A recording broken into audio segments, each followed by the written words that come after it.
सभी को मेरा नमस्कार। कैसे हैं आप सभी? आई होप आप लोग सब बढ़िया होंगे, मस्त होंगे। तो स्वागत है इस नई क्लास में। तो आज हम, क्योंकि ये फर्स्ट क्लास है इंग्लिश लैंग्वेज की, तो हम सबसे पहले इंग्लिश लैंग्वेज के बारे में जानेंगे और यह जानेंगे कि हम इंग्लिश लैंग्वेज को किस तरह से बेहतर कर सकते हैं। हमारे यहाँ जो स्टूडेंट्स हैं वो यूपी बोर्ड और सीबीएसई बोर्ड दोनों के स्टूडेंट्स हैं। तो हम दोनों को ध्यान देते हुए हम इंग्लिश लैंग्वेज को बेहतरीन तरीके से किस प्रकार सीखेंगे वो आज हम आपसे डिस्कस करेंगे। ठीक है, चलिए।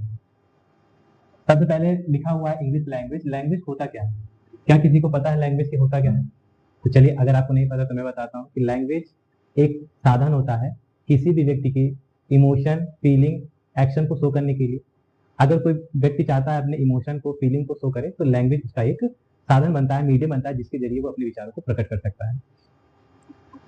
भाई, लैंग्वेज कई प्रकार की होती है। हमारे जो संविधान में 22 भाषा को उल्लेख है ना, 22 लैंग्वेज है। उन सभी लैंग्वेज की एक लिपि होती है जिसके जरिए से हम उस लैंग्वेज को अच्छी तरीके से समझते हैं, पढ़ते हैं। उसी प्रकार एक इंग्लिश लैंग्वेज है।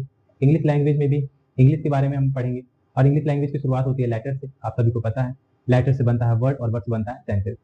चलिए, अगर इंग्लिश लैंग्वेज को आपको बेहतरीन तरीके से समझना है तो आपको यहाँ पर 3 एस्पेक्ट्स होते हैं, 3 पहलू होते हैं जिन पर आपको ध्यान देना होगा। पहला होता है रीडिंग। आपको रीडिंग करना आना चाहिए। तो फिर वही बात है कि जो यूपी बोर्ड के स्टूडेंट हैं और जो सीबीएसई बोर्ड के स्टूडेंट है, सीबीएसई बोर्ड के स्टूडेंट्स को बिल्कुल भी समस्या नहीं आती। क्यों नहीं आती? क्योंकि ऑलरेडी इंग्लिश से जुड़े हुए होते हैं। उनके लगभग लगभग 99% सब्जेक्ट जो होते हैं वो इंग्लिश होते हैं और 1% जो होता है वो हिंदी होता है। अगर उनकी 10 किताबें हैं तो 10 किताबों में से जो 9 किताबें होंगी वो इंग्लिश होंगी और बाकी हिंदी होंगी, तो उनको समस्याएं नहीं आती हैं। वो फ्लुएंटली इंग्लिश को पढ़ पाते हैं, उनको कोई समस्या नहीं आती है। अब हमारे एक तरफ है यूपी बोर्ड के स्टूडेंट जिनकी 10 किताबें में से 9 किताबें हिंदी में होती है और एक किताब इंग्लिश में होती है, तो उनको थोड़ी समस्या आती है। उस समस्या को दूर करने के लिए हम लोग रीडिंग किस प्रकार की जाती है, रीडिंग में क्या क्या चीजें ध्यान रखनी होती है, कैसे प्रोनाउंसिएशन किया जाता है, वो सारी चीजें हम इस आने वाली वीडियो में सीखेंगे। ठीक है। रीडिंग के बाद आता है ग्रामर। रीडिंग के बाद आता है ग्रामर। ग्रामर ग्रामर क्या होता है? ग्रामर व्याकरण, हिंदी में बोलते हैं व्याकरण। भाई, किसी भी भाषा को समझने के लिए एक सेट ऑफ रूल्स होता है। उस सेट ऑफ रूल्स को जिस किताब में लिखा जाता है उसको क्या कहते हैं? ग्रामर कहते हैं। और ग्रामर में बहुत सारे रूल्स होते हैं। तो इंग्लिश भाषा को समझने के लिए, इंग्लिश को समझने के लिए कई सारे रूल होंगे जिसके जरिए हम इंग्लिश भाषा को अच्छे से समझ पाएंगे। चलिए, थर्ड एस्पेक्ट होता है, एक होता है वोकैबुलरी। वोकैबुलरी, आपको वोकैबुलरी आनी चाहिए। आपकी वर्ड पावर मजबूत होनी चाहिए। आपके जो वर्ड मीनिंग है वो आपकी अच्छी होनी चाहिए। वन वर्ड्स हो गया, इडियम फ्रेज हो गया, एंटोनियम साइनोनिम्स हो गए, ये सारी चीजें आपकी बहुत बेहतरीन तरीके से होनी चाहिए। तब इन सभी चीजों को मिलाकर हम बोल सकते हैं कि आपकी जो इंग्लिश है वो काफी अच्छी है और काफी बेहतर है। एग्जाम्स में जो 12th के बाद एग्जाम होते हैं उनमें ये 3 चीजें आपको बहुत अच्छे से आनी चाहिए ताकि आप जो है उस एग्जाम को बेहतरीन तरीके से क्रैक कर सकें।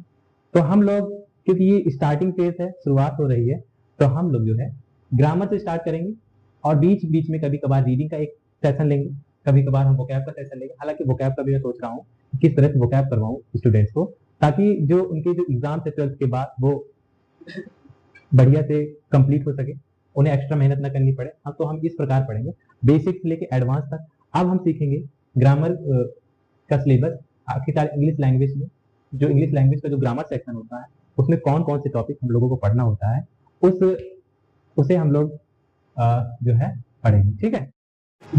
सभी स्टूडेंट अपनी कॉपी में इसे नोट कर लेंगे।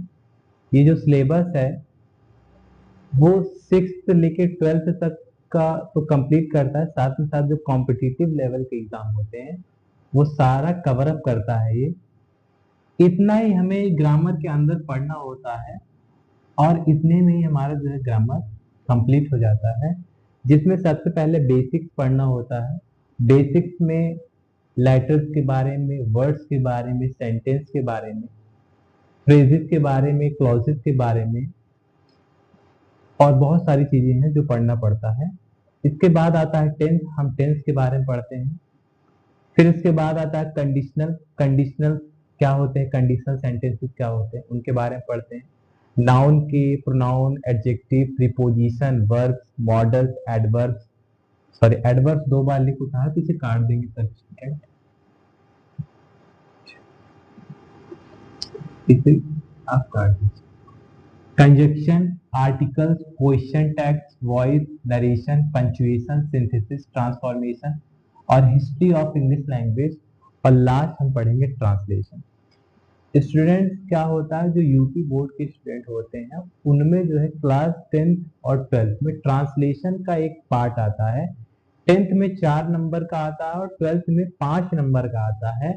तो उसे भी हम कवर अप करेंगे, ट्रांसलेशन पढ़ेंगे और बेहतरीन तरीके से हम अपने ग्रामर को कंप्लीट करेंगे, ताकि आपको पढ़कर थोड़ा सा मजा आए और एक अलग तरीके से आपकी जो नॉलेज है उसमें बूस्टअप। और क्योंकि ये जो स्टार्ट करने वाले हैं हम सीरीज, अब ये सीरीज लंबी चलेगी, तो बहुत बच्चे इस बीच में इस सीरीज को छोड़ने की कोशिश करेंगे। मैं आपसे यही गुजारिश करूंगा कि आप सभी मेरे साथ जुड़े रहेंगे और अपना सपोर्ट बनाए रहेंगे, क्योंकि अगर आप सपोर्ट नहीं करेंगे तो शायद ये सीरीज कंटिन्यू ना हो पाए। तो आप अपना सपोर्ट दिखाएंगे, हम आपको नॉलेज देंगे, आप उसका भरपूर फायदा उठाएंगे और अपने नॉलेज को बूस्ट करेंगे। तो इस क्लास में मैं इतना ही आपको बताने आया था। अब नेक्स्ट क्लास जो आएगी हम उसमें बेसिक से स्टार्ट करेंगे और उसमें लेटर के बारे में, वर्ड के बारे में, सेंटेंस के बारे में, फ्रेज के बारे में, क्लॉज के बारे में, इन सभी के बारे में बहुत बेहतरीन तरीके से समझेंगे। तो बस आज के लिए इतना ही, शायद आपको समझ में आया होगा। अगर आपको वीडियो बिल्कुल भी हेल्पफुल लगी हो तो बिल्कुल आप सब्सक्राइब करिए, लाइक करिए। चलिए, धन्यवाद।